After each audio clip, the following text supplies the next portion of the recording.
Bismillahirrahmanirrahim. Assalamualaikum warahmatullahi wabarakatuh.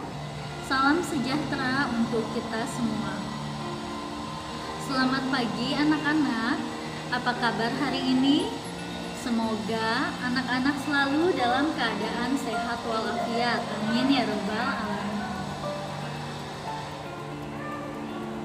Alhamdulillah bertemu kembali hari ini bersama Ibu Kiki, Ibu Hesti, dan Pak Firdaus, yaitu Bapak dan Ibu guru kalian yang mengajar di kelas 3A, B, dan C.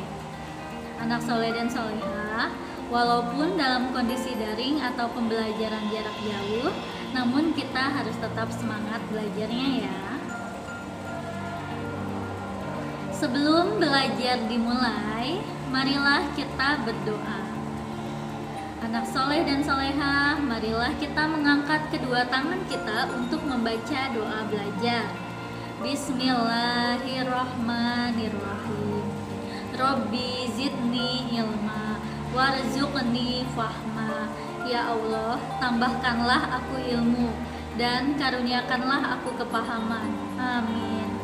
Dan untuk siswa yang beragama non-muslim, silakan berdoa sesuai dengan keyakinannya masing-masing. Berdoa dimulai. Berdoa selesai. Materi kelas 3 hari ini yaitu tema 4, kewajiban dan hakku.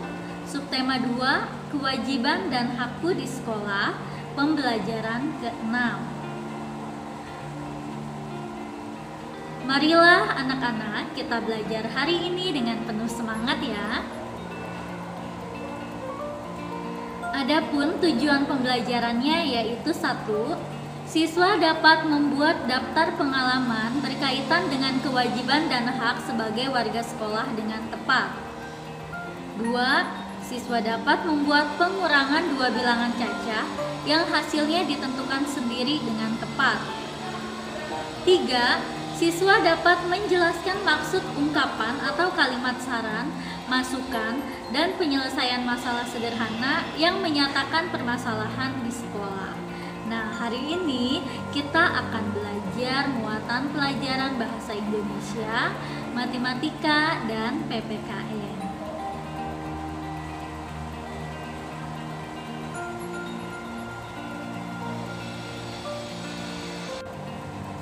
Pelajaran pertama yaitu muatan pelajaran PPKN.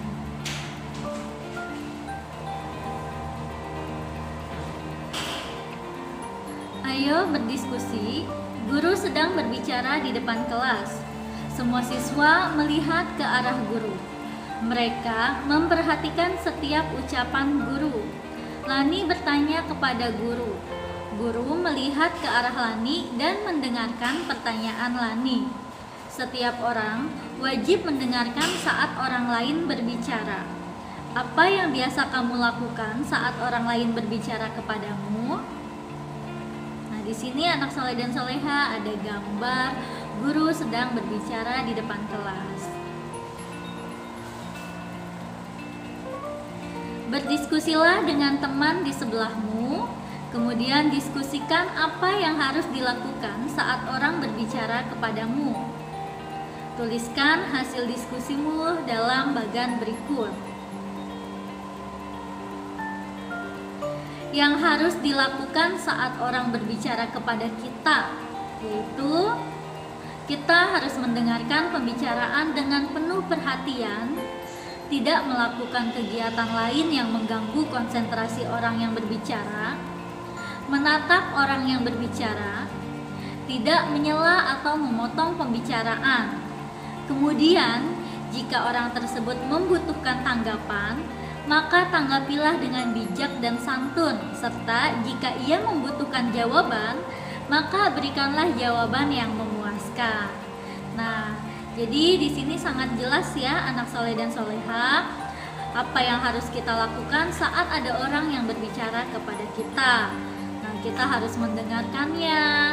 Kita nggak boleh sambil main handphone atau sambil ngapain gitu, karena itu akan merusak atau mengganggu konsentrasi orang yang sedang berbicara kepada kita.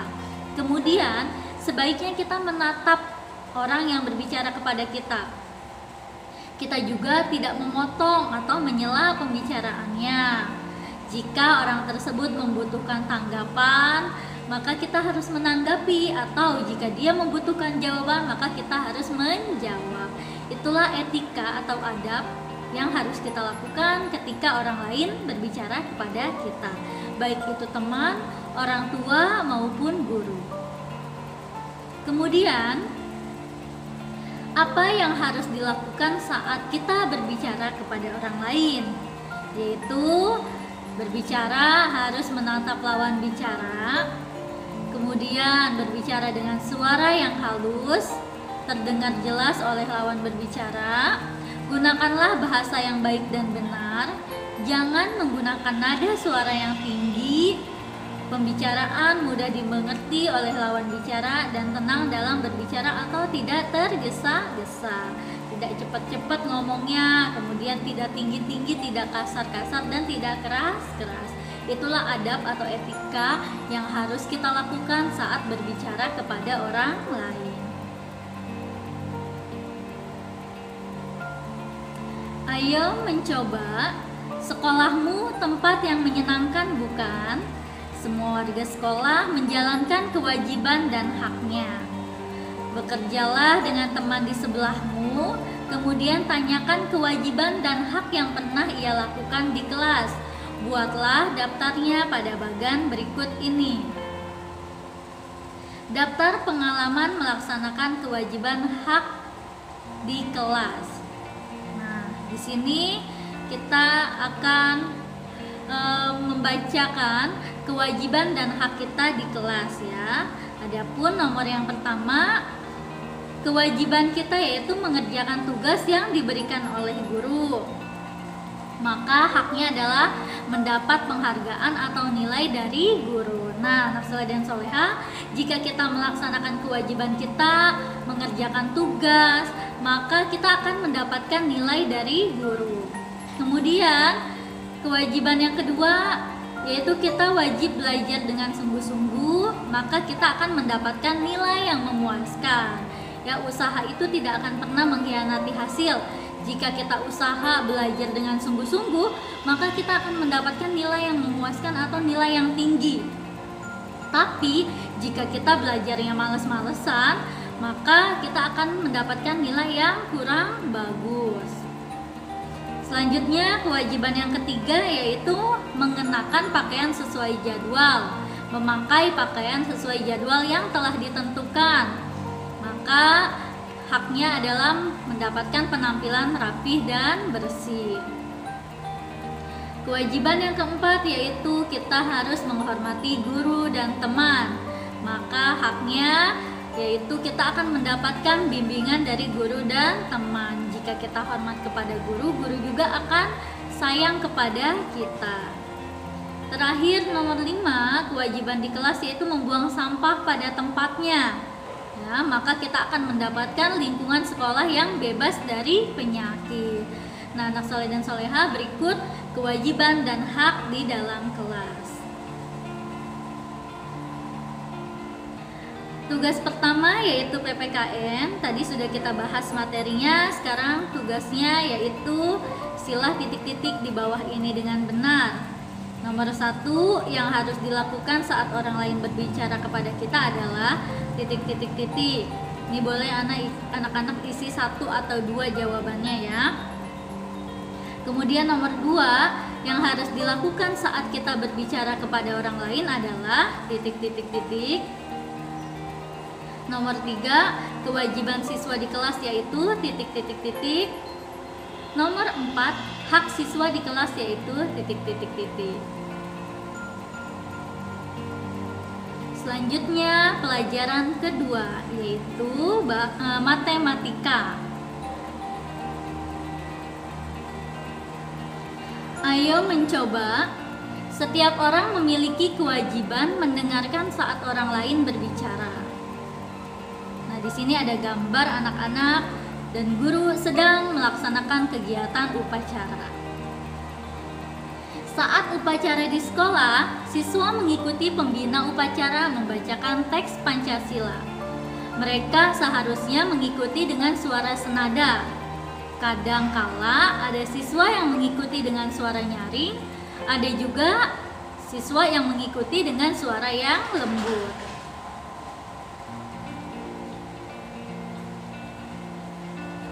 Jika pada saat upacara terdapat 580 anak mengikuti dengan suara lembut, berapa anak yang mengikuti dengan suara yang nyaring? Berapa juga jumlah anak keseluruhan? Nah, jika anak yang mengikuti dengan suara lembutnya 580, maka kita harus menghitung kemungkinan sisanya. Tentukan banyaknya siswa yang mengikuti upacara. Dan tentukan juga banyaknya siswa yang mengikuti dengan suara nyaring. Buatlah 3 kemungkinan. Di sini kita akan membuat kemungkinan pengurangannya ya. Di sini ada siswa yang mengikuti upacara, kemudian siswa yang mengikuti dengan suara nyaring, dan siswa yang mengikuti dengan suara lembut.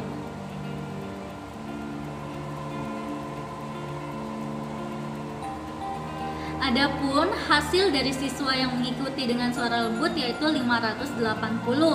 Jadi anak-anak membuat kemungkinan siswa yang mengikuti upacaranya berapa dan siswa yang mengikuti dengan suara nyaringnya berapa. Jadi siswa yang mengikuti upacara dikurangi siswa yang mengikuti dengan suara nyaring, maka hasilnya 580 siswa yang mengikuti dengan suara lembut. Di sini contoh kemungkinan pengurangannya yaitu bisa 1000 dikurang 420, maka hasilnya adalah 580.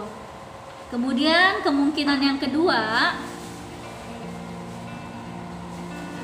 bisa juga 900 dikurangi 320, maka hasilnya 580. Yang ketiga, kemungkinan ketiga bisa juga nih yang hasilnya 580, yaitu 800 dikurangi 220. Nah, berikut contoh kemungkinan pengurangan dengan hasil 580. Nah, sekarang anak-anak kerjakan tugas matematikanya ya. Ini tugas kedua ya. Tugas keduanya matematika, buatlah kemungkinan pengurangan di bawah ini. Di sini sama ya, siswa yang mengikuti upacara, siswa yang mengikuti dengan suara nyaring, dan siswa yang mengikuti dengan suara lembut. Nomor 5, hasil pengurangannya adalah 655. Nomor 6, hasil pengurangannya yaitu 666. Nomor 7, hasil pengurangannya yaitu 700. Nomor 8, hasil pengurangannya yaitu 720. Anak-anak buat kemungkinan dari hasil pengurangan berikut ini. Selanjutnya pelajaran ketiga yaitu bahasa Indonesia. Ayo membaca. Tentu kamu pernah berbicara. Kepada siapa kamu berbicara? Bagaimana cara kamu berbicara? Kemudian bagaimana tanggapan teman bicaramu? Bacalah dengan nyaring. Setiap orang ingin didengar. Setiap orang mempunyai cerita yang ingin disampaikan. Mereka memiliki hak untuk didengar. Kita hendaknya menjadi pendengar yang baik. Sebaiknya kita menatap mata orang yang berbicara. Apabila ada orang yang sedang berbicara, kita harus mendengarkannya sampai selesai. Berikan pendapat yang baik jika diperlukan. Perhatikan apa yang sedang diucapkan. Jadilah pendengar yang baik. Saat kamu berbicara, gunakan suara yang lembut dan sopan. Berbicaralah tentang hal-hal yang baik. Berikan kesempatan kepada temanmu untuk menyampaikan pendapatnya. Jawablah pertanyaan berikut. Di sini kita jawab bersama-sama ya. Nomor 1, sebaiknya kita menatap mata orang yang berbicara. Apa maksud saran tersebut? Jelaskan. Jawabannya, saat berbicara, kita menatap mata orang yang berbicara karena dengan tatapan mata mencerminkan Anda menghargai orang yang sedang diajak berbicara ya. Kalau kita menatap mata orang yang sedang berbicara, itu tandanya kita menghargai orang yang sedang berbicara. Pertanyaan nomor 2, akan sangat baik jika kita mendengarkan sampai bicaranya selesai. Mengapa itu disarankan? Jelaskan. Jawabannya, mendengarkan orang lain berbicara sampai selesai berarti kita menghargai orang yang sedang berbicara dengan kita ya. Sama ya, menatap mata kemudian mendengarkan bicaranya sampai selesai, itu tandanya kita menghargai mereka. Nomor 3, berbicaralah dengan sopan. Apa maksudnya? Maksudnya kita harus berbicara dengan sopan karena berbicara dengan sopan akan menghindari adanya kesalahpahaman. Berbicara dengan sopan itu apa maksudnya? Berbicara dengan halus, dengan bahasa yang baik, dengan lembut, tidak teriak-teriak, tidak keras-keras, dan tidak tergesa-gesa. Selanjutnya, pertanyaan nomor 4, berbicaralah dengan suara lembut. Jelaskan maksud saran tersebut. Nah, maksudnya kita harus berbicara dengan suara lembut karena jika kita berbicara dengan penuh kelembutan, orang akan segan dan mendengarkan apa yang sedang kita bicarakan ya. Biasanya kita akan senang ya mendengarkan orang yang berbicara lembut dibanding orang yang berbicaranya kasar. Yang nomor 5, sebaiknya kamu berbicara tentang hal yang baik. Apa maksud saran tersebut? Maksudnya saat berbicara sebaiknya kita membicarakan hal-hal yang baik dan menghindari berbicara hal-hal yang jelek karena dapat menyinggung perasaan orang lain ya. Kita berbicara yang baik, tidak boleh membicarakan keburukan orang lain atau keburukan lawan bicara kita karena itu akan menyinggung perasaan orang tersebut. Sekarang anak-anak kerjakan tugas yang ketiga, yaitu bahasa Indonesia. Tuliskan saran-saran di bawah ini. Nomor 9, Putra berbicara tentang keburukan orang lain. Kita beri saran ya, sebaiknya Putra harus seperti apa. Kemudian nomor 10, Lani memotong pembicaraan Dewi saat berdiskusi ya. Sebaiknya yang harus dilakukan Lani itu seperti apa.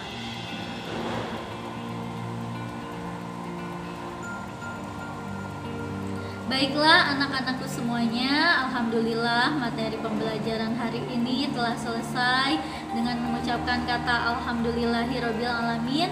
Selesai sudah materi hari ini, yaitu subtema 2 tentang kewajiban dan hakku di sekolah. Mudah-mudahan ilmu yang didapat hari ini bisa bermanfaat dan dapat diamalkan. Amin ya robbal alamin. Terima kasih atas perhatiannya. Sampai jumpa lagi di pembelajaran selanjutnya. Wassalamualaikum warahmatullahi wabarakatuh. Salam sejahtera untuk kita semua.